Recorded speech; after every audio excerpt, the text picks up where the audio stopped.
Of course, it's Apple's self-service repair program, or as we're calling it, ASR program.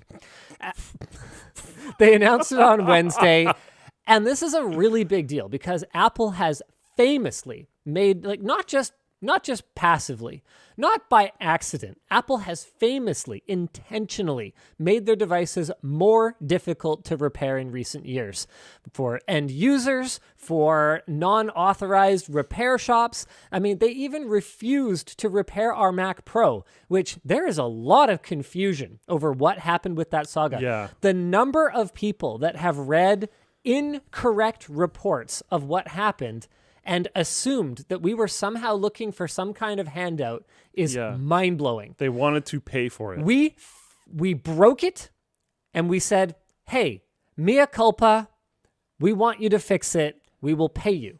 They refused. They would not do it. That is unacceptable for any company. That's ridiculous. Because you don't want, like, e-waste garbage in the world. Like, that's the, they wanted to pay for it. We were ready to pay for it. So at that time, Apple required a service ticket in order to order a part, penalizing or even blacklisting Apple-authorized service providers who don't send the broken parts back to them. So what happened was not only would Apple not repair it for us, we couldn't get anyone else to do it for us because, and this was rectified later, they did eventually approve a replacement, but the cost was ridiculous because to Apple, a motherboard is apparently the motherboard, CPU, RAM, which is stupid, obviously. Yeah.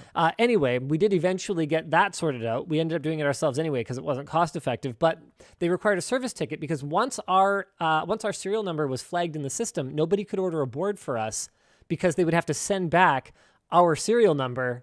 Like, they'd have to send back the board, and then Apple would be like, no. Like the amount of control that they exercise over this stuff is just unbelievable. So what this does is it keeps these broken parts off the gray market for independent repair and allows Apple's own repair service to enjoy an advantage in part access over even their Apple authorized service providers. So the TLDR, Apple has fought independent repair at every turn for at least a decade. But this self-service repair program, or ASR, is going to support the iPhone 12 and 13 to begin with and will offer, apparently, more than 200 individual parts and tools, including display assemblies, camera modules, batteries, and then, of course, the tools that are required to make the repairs. It will be only available in the United States to start in early 2022, but will expand to additional countries throughout 2022. Support for additional repairs and M1 Max will come later in 2022. So, your thoughts? Honestly, when I read this, and I still kind of feel this way. Yeah. I'm just waiting until I see it. Yeah, I think that's fair enough. I think there's 100 ways that Apple can make this not make any sense, even just pricing. Yeah. If the pricing doesn't make any sense because Apple forces you to buy, let's say not only the screen, but also all of the tools required, even if you already own them. There's also, like, right now we're in a chip shortage, right? So are they going to prioritize this? Right. So availability. So will they even have stock? Is it just going to be permanently out of stock and overpriced? Like, I don't know. Maybe it won't be.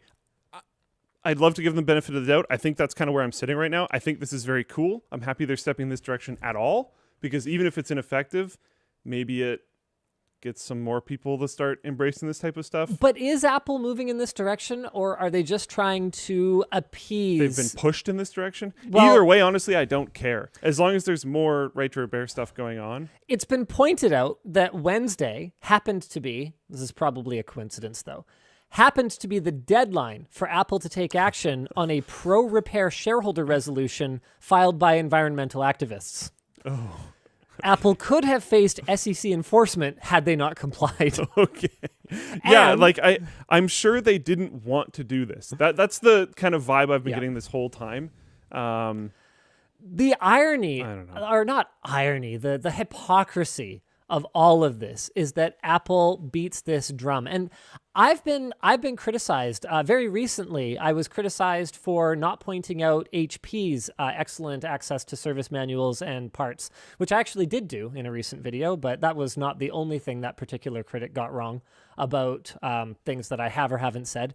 I was criticized for not pointing out HP's excellent moves, and I've also been criticized for not pointing out that there are plenty of other companies that don't do any better of a job than Apple. They might not go as far to prevent users from repairing their devices, but certainly don't go out of their way to help with it. Yeah. And the reason for that is that it's Apple's hypocrisy that makes them such a target for me.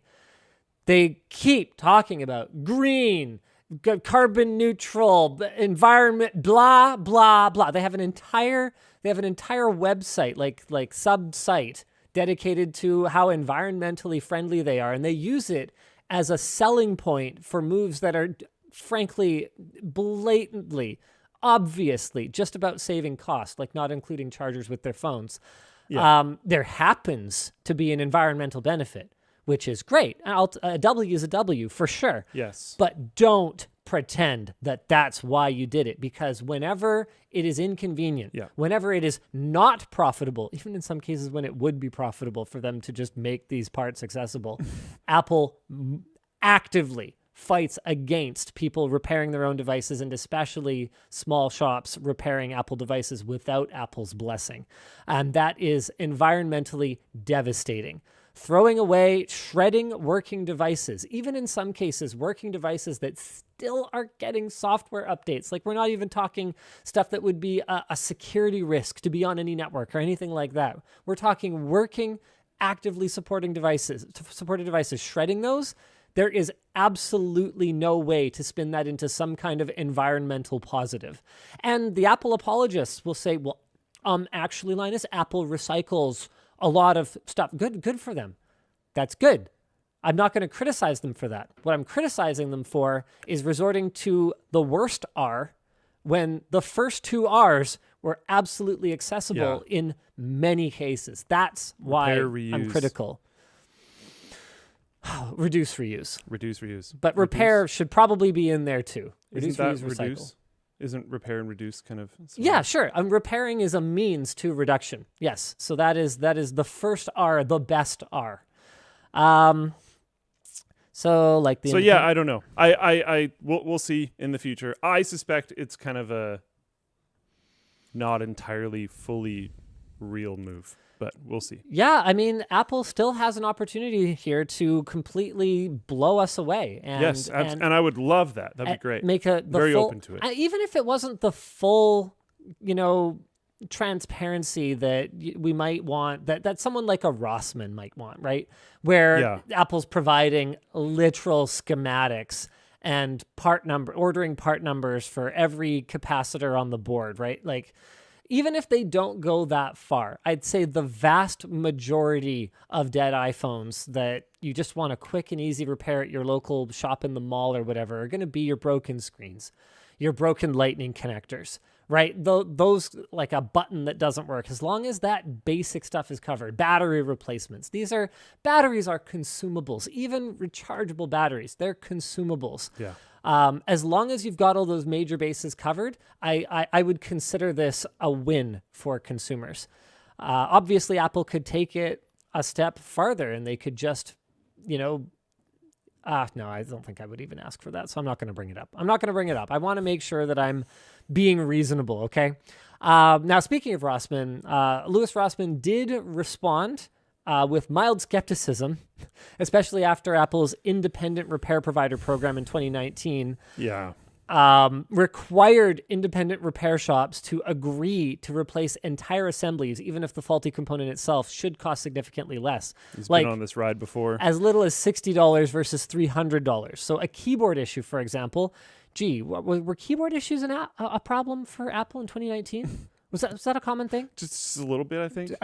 I don't think almost all of them, I think. I don't think anyone needed their keyboard replaced on a MacBook in 2019. Nah. That doesn't ring a bell. Nah. So a keyboard issue would actually require the replacement of the entire upper chassis, including the trackpad, battery, speakers, microphones, and, of course, the shell itself. I mean, that's ridiculous. ridiculous.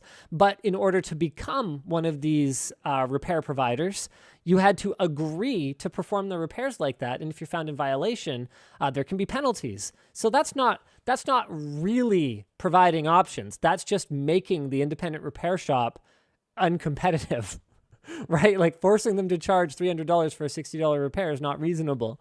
So Lewis called on Apple to sell individual parts and not make this a meme like the independent repair program. And if Apple takes it seriously, has said he will swallow everything he said about them and move forward working together, no grudges. Nice. I believe that. I think that Lewis absolutely can get very angry about things, but I also think that he's a reasonable person who can get unangry as quickly as he gets angry, as long as you're doing it the way that he thinks it should be done, which by and large he tends to be right about. I would also say that in a lot of cases when he is really angry about something, we need someone like him to be angry about it. And it's very helpful to have him being angry about it. Maybe not fantastic for like mental health reasons and stuff, being constantly angry. But like we need someone fighting the fight. I think he will live a shorter life on account of that. And I hate that because, love the guy. Great guy. But yeah, like it's very good to have someone fighting that our fight. next topic. I mean, I guess that's all there is to really say. Oh, actually, no, there is a discussion topic here that Anthony put in for us. Would repairability make you more likely to purchase Apple products in the future? You personally, I mean, you've even considered going iPhone in the last calendar year. Yeah, I had to pause You've talked for a about second. It. Yeah. I don't know if it would make me buy them, but the question was technically more likely. Would it make you more likely? Would make me more likely to buy it. I still don't know if that would result in me buying it. But it makes the situation a lot better. Like I'm trying to value repairability quite highly in future purchases right now. And there's a few phones on the market that look like they have considerable repairability, but the main one that I'm interested in is overseas only, Europe only, I believe. Right. So that's a little unfortunate, blah, blah, blah. But like that is a big selling point for me specifically right now. So yeah, it would make me more likely. Apple already does a great job on sustainability from a software perspective. They support their hardware longer than than anyone else. There's very old iPhones in the mobile phone still space. Kicking it. Yeah, the iPhone SE is still getting software updates. Yeah. So all Very they have cool. to do is do the hardware too. And then, that would make me more likely. But it would also have to be part of an overall attitude shift towards not assuming how I want to do things, right?